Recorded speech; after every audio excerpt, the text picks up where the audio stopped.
Megyn Kelly thought she could corner Jonathan Roumie on live television about progressive policies.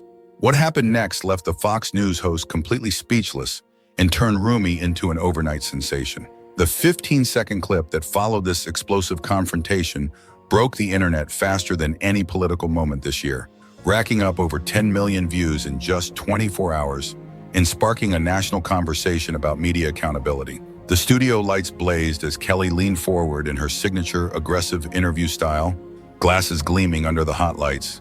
She had her questions ready, her research stacked, and her reputation as the queen of conservative media backing her up. The set felt electric with anticipation. This was supposed to be another classic Kelly takedown, the kind that had made her famous across conservative America.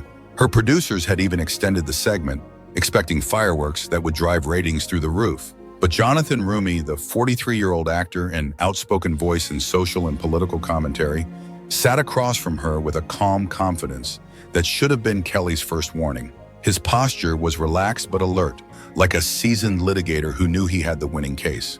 The contrast was striking. Kelly's intensity versus Roumie's composed readiness. Seasoned political observers watching from home would later say they could sense something different about Roumie's energy that night. A quiet determination that suggested he hadn't come to play defense. What started as a routine interview about American cultural and political values quickly turned into the most devastating political clapback of 2025. And it was all caught on camera, every brutal second preserved for millions to witness. Before we dive into this incredible showdown, make sure to hit that subscribe button and ring the notification bell so you never miss these explosive political moments. Trust me, you are going to want to see every second of what happens next. This isn't just another political interview gone wrong. This is a masterclass in how to handle media bullies who think they can intimidate public figures. The techniques Roumie used in this interview are already being studied by political consultants and communication experts across the country. Now let's break down how an actor turned activist schooled one of Fox News' biggest names. The tension in that Fox News studio was about to explode in ways no one saw coming. To understand why this confrontation was so explosive, you need to know who these two powerhouses really are and what was at stake that night. At 52, Megyn Kelly has built an empire at Fox News. With her sharp suits, signature glasses, and razor-sharp intellect, she's become the face of conservative television. Her nightly show pulls in over 2 million viewers, making her one of the most influential voices in right-wing media. She's taken down politicians, exposed corruption, and built a reputation as someone you don't want to cross. Her salary reportedly reaches $7 million per year, making her one of the highest-paid personalities in cable news. Kelly's interview style is legendary. She comes prepared with stacks of documents, asks rapid-fire questions, and has a way of making even seasoned politicians sweat under pressure. She's interviewed presidents, destroyed careers with investigative reporting, and turned complex political stories into must-watch television. Her signature move is the document dump, pulling out official papers that contradict whatever her guest just said. For over 15 years, she's been the trusted voice that millions of conservatives turn to for news and analysis. Her show regularly breaks major stories, sets the political conversation for the next day, and has become required viewing for anyone serious about conservative politics. When Megyn Kelly speaks, the right-wing base listens. Her opinions can make or break political careers, and she knows it. She's interviewed everyone from Donald Trump to Sarah Palin, and politicians typically treat an appearance on her show as both an honor and a test. Her pre-interview preparation is famously intensive, with researchers spending days building comprehensive dossiers on every guest. But sitting across from her that night was someone who wasn't intimidated by Kelly's reputation. Jonathan Roumie, the 43-year-old actor and outspoken critic of the media, had already made waves since stepping into the political arena. A former civil rights advocate turned media personality, Roumie wasn't just here to discuss Hollywood's role in politics. He had come to challenge the very foundation of conservative media's influence.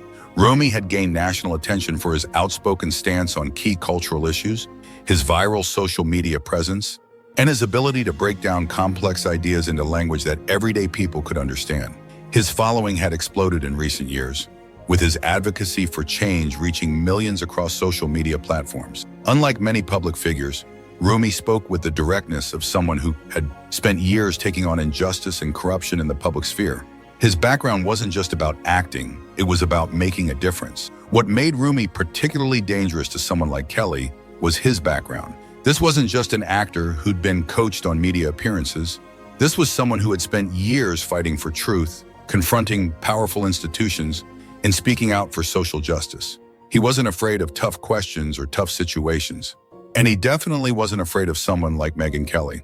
The interview was supposed to be about the cultural influence of the media in modern America. Kelly had been critical of progressive figures, particularly those challenging traditional narratives in Hollywood. Over the past months, she had dedicated multiple segments to what she called media overreach, where she criticized stars for using their platforms to push liberal ideologies. What Kelly didn't expect was that Roumie had done his homework too, and he was about to turn Kelly's own tactics against her in the most spectacular way possible. She'd suggested that figures like Roumie were hurting the conservative movement's chances by being too outspoken, particularly to moderate voters who conservatives needed to win elections. Her show had become a weekly lecture series on why outspoken activists needed to understand political reality. For weeks, Kelly had been building a narrative on her show that progressive voices needed to tone it down and focus on more moderate positions. She'd brought on guests who agreed with her, shown polling data that supported her point, and created what seemed like a consensus that these activists were the problem. This interview with Roumie was supposed to be the capstone of that narrative. Kelly planned to get Roumie to admit that his outspoken activism was hurting the movement, that they needed to be more moderate, and that figures like him should follow the lead of more established conservative voices. What Kelly didn't expect was that Roumie had done his homework too, and he was about to turn Kelly's own tactics against her in the most spectacular way possible. The stage was set for a collision between old guard conservative media and the new generation of outspoken activists. Only one of them would walk away from this interview with their reputation intact. The interview started normally enough with the Kelly's typical setup and introduction, but you could sense the tension building from the moment Roumie sat down. His posture was relaxed, but his eyes were sharp and focused.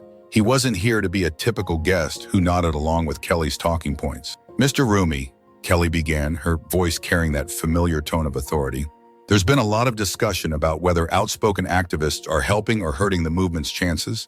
Some polling suggests that when people like you push policies that are seen as too extreme, it pushes moderate voters away. What's your response to that?" It was a classic Kelly move. Start with a question that seems reasonable but is actually loaded with assumptions. The question wasn't really asking for Roumie's opinion. It was asking him to defend against a premise that his activism was hurting the movement. Roumie smiled slightly, the kind of smile that anyone familiar with sharp debates would recognize as dangerous.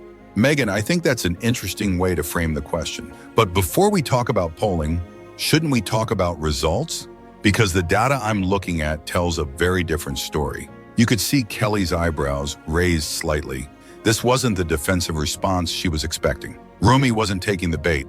Instead of scrambling to defend activism, he was challenging the entire premise of the question. It was a classic move. Reject the framework your opponent is trying to impose and create your own.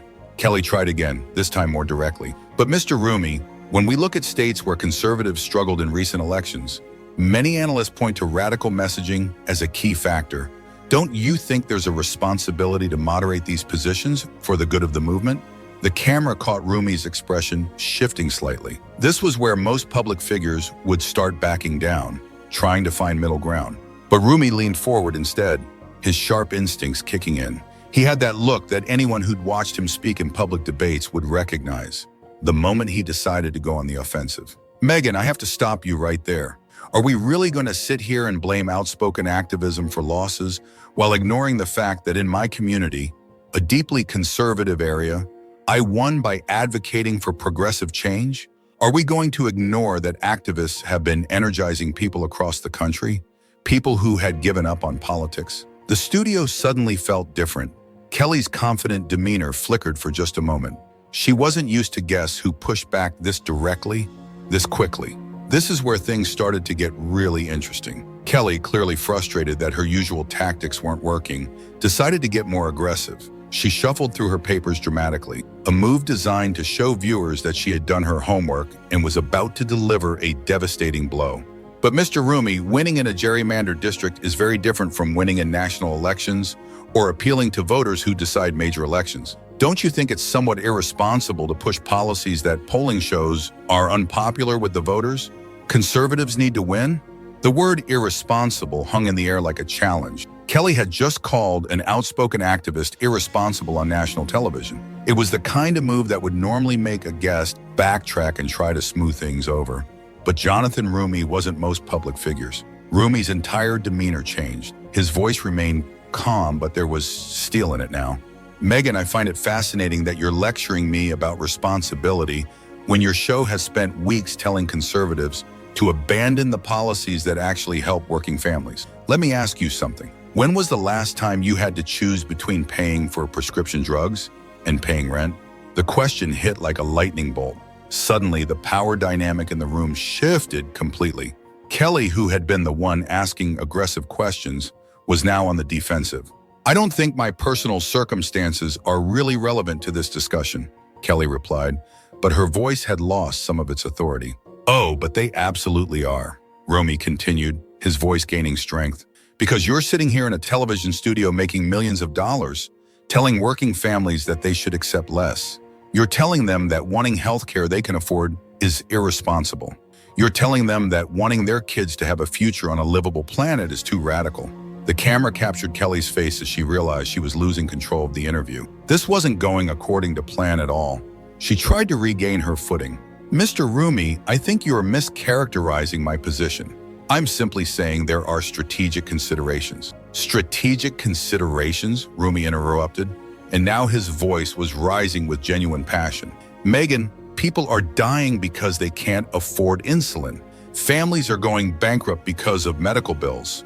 Young people are drowning in student debt. And your strategic consideration is that we should water down our message so we don't scare moderate voters? The tension in the studio was now palpable. Kelly's staff behind the cameras looked uncomfortable. This was not how interviews with conservative allies were supposed to go. Kelly made one last attempt to regain control. I think what many people are concerned about is whether this kind of rhetoric helps conservatives win elections or just makes people feel good about themselves. It was exactly the wrong thing to say.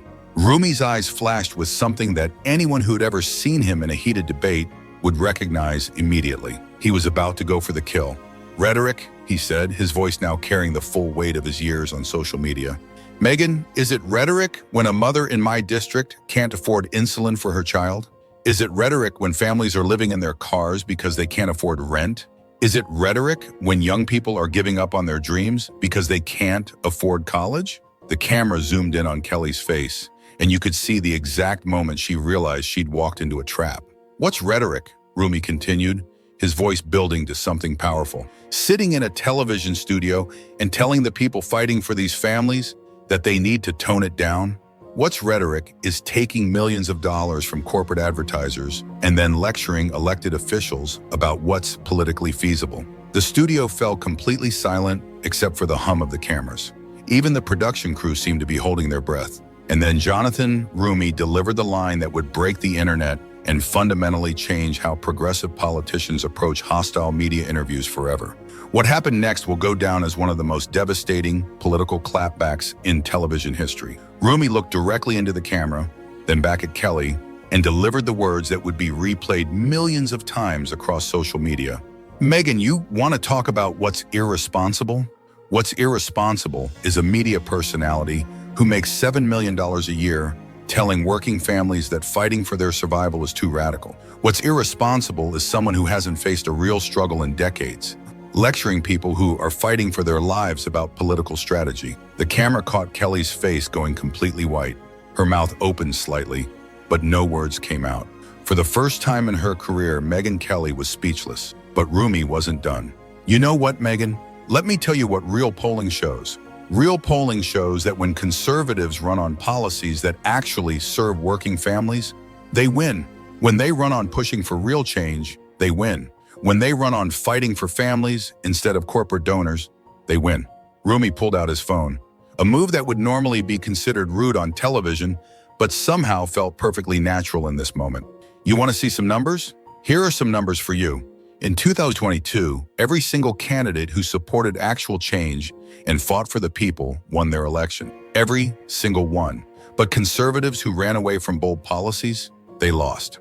He looked back up at Kelly, who was still struggling to formulate a response. So before you come on here and tell me that fighting for my community is irresponsible, maybe you should ask yourself, when was the last time you actually talked to a working family? When was the last time you had to worry about paying bills? When was the last time you had to make the choice between being politically convenient and being morally right? Finally, Kelly found her voice, but it was shaky and defensive. Mr. Roumie, I think you're being unfair. I've spent my entire career fighting for conservative values. I've exposed corruption. I've held powerful people accountable. Have you? Roumie interrupted, and his voice now carried the full force of someone making a closing argument. Because from where I sit, it looks like you've spent your career building a brand. It looks like you've gotten comfortable being the voice of the resistance, while actual resistance fighters do the hard work of governing. The studio was so quiet you could hear the air conditioning running. Megyn, you want to know what's really irresponsible? Roumie continued. What's irresponsible is turning politics into entertainment. What's irresponsible is treating people's lives like a game where the most important thing is whether conservatives win or lose elections, not whether people live or die. And then Roumie delivered the line that would trend on every social media platform within minutes. You sit in your ivory tower and judge the people fighting in the trenches. But let me tell you something, Megyn. I didn't come to public life to make you comfortable. I came to make change. And if that makes you uncomfortable, maybe the problem isn't my message. Maybe the problem is that you've forgotten what this fight is actually about. The camera captured the exact moment Kelly's composure completely cracked. Her face flushed red, her hands started shaking slightly, and her voice rose to something approaching a shout. How dare you question my commitment to conservative values? Kelly exploded. I've been fighting these fights since before you were even in politics. I've exposed corruption. I've held people accountable. You've made millions of dollars being the opposition. Roumie cut her off, his voice now deadly calm in contrast to Kelly's rising hysteria. But when it comes time to actually fight for change, when it comes time to support the people doing the hard work of governing, you're nowhere to be found. Worse than that, you're actively undermining them. Kelly was now visibly angry, her carefully constructed television persona completely gone. I cannot believe the disrespect. Disrespect? Roumie leaned forward, his voice carrying all the power of someone who had never backed down from a fight in his life. You want to talk about disrespect? The disrespect is telling families their struggles don't matter because they're not politically convenient. The disrespect is using your platform to attack the people fighting for those families. The disrespect is making millions while telling working people they should accept less. He paused, looking directly into the camera. The disrespect, Megyn, is thinking that your opinion matters more than the lives of the people I represent. The studio fell into complete silence. Kelly sat there, mouth agape, completely unable to respond. Her famous quick wit had completely abandoned her. Roumie stood up from his chair, the gesture so unexpected that the cameras had to quickly adjust to follow him. You know what, Megyn? I think we're done here.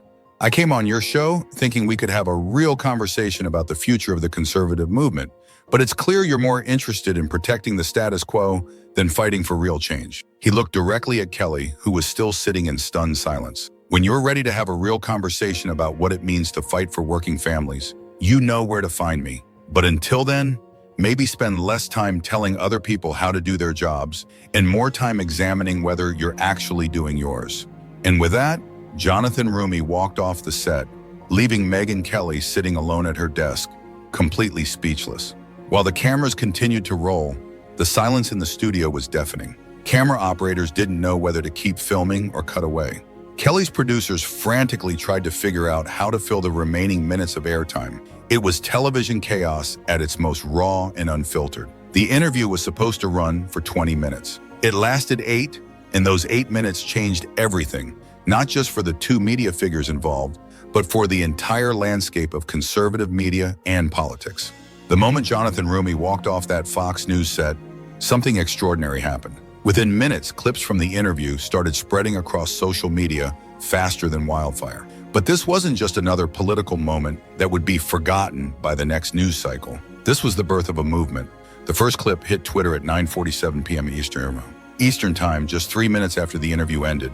It was the 15-second segment where Roumie delivered his final line. When you're ready to have a real conversation about what it means to fight for working families, You know where to find me. Within 10 minutes, that clip had 50,000 views. Within an hour, it had hit 500,000. By midnight, it was approaching 2 million views and climbing. But the real explosion came when someone posted the longer clip, the full exchange where Roumie systematically dismantled Kelly's arguments while Kelly sat there speechless. That clip broke every social media platform simultaneously. On Twitter, #RoumieDestroys, Kelly started trending within 20 minutes. The hashtag wasn't just trending in political circles, it was trending nationwide, competing with sports highlights and celebrity gossip for the top spot. TikTok users were even faster. Young progressive activists who had been waiting for someone to challenge conservative media orthodoxy seized on the moment.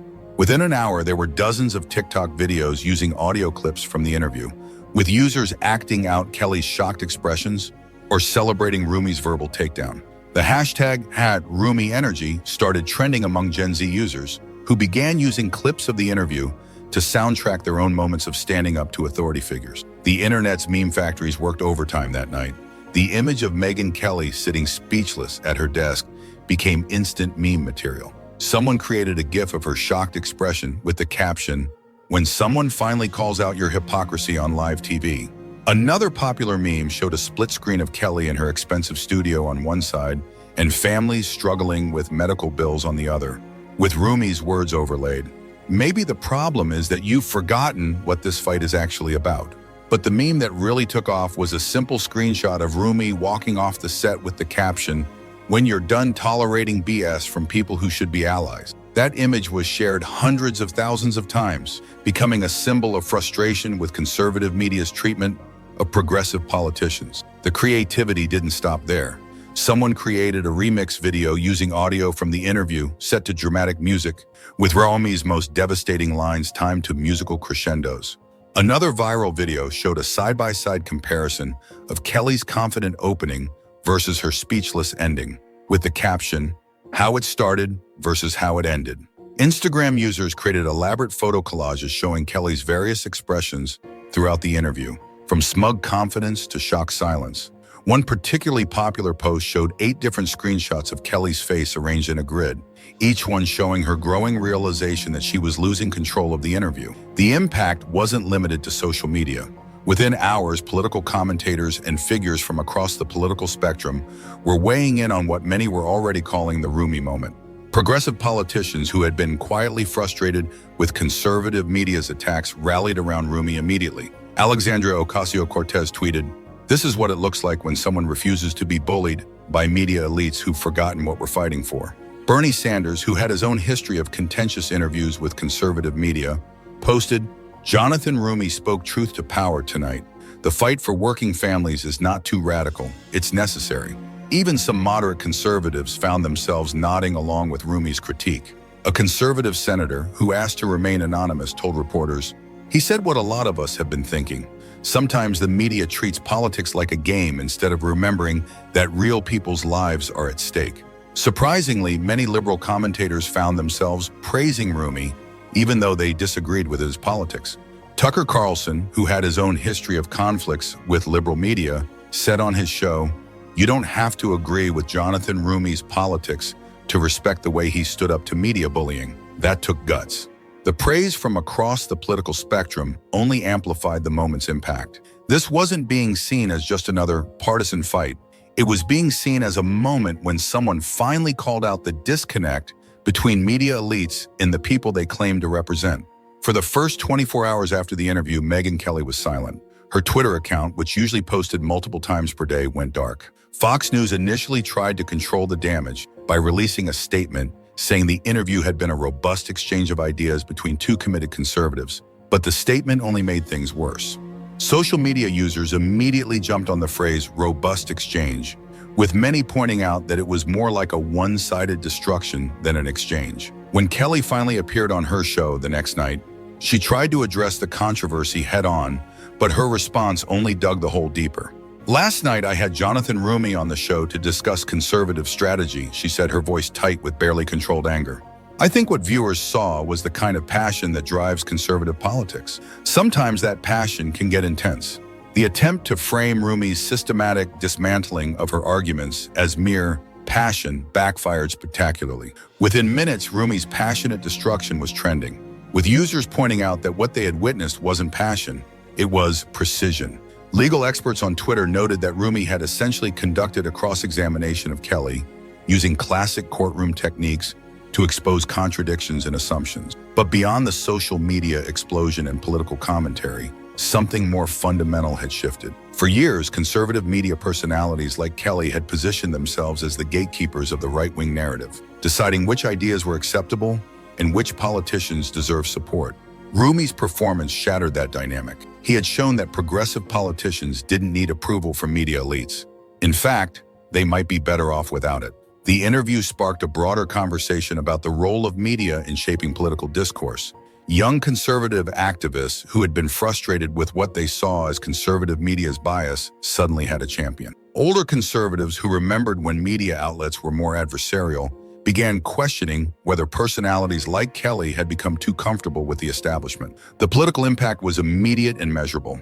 In the 48 hours following the interview, Roumie's campaign raised more money than it had in the previous 3 months combined. Small-dollar donations poured in from across the country, with many donors specifically mentioning the Kelly interview in their contribution notes.